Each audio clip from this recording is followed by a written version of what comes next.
The Seibert Gym at Samford University was built in 1961. Interestingly, our company founder, Joe Covington Sr., worked on installing the original maple flooring for this gym while employed by Cuthrell Flooring Company in Birmingham, Alabama.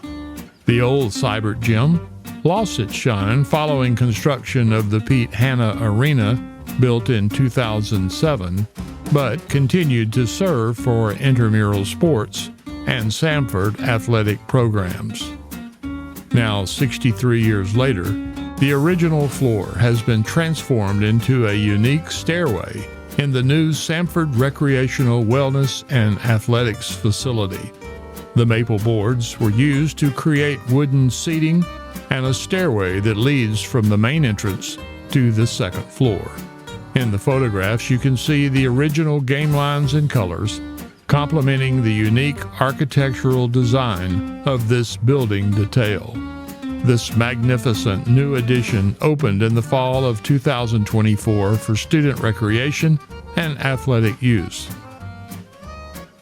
If you have a dream about your facility, contact Covington and lean on our 40-plus years of experience in the sport and recreational flooring business.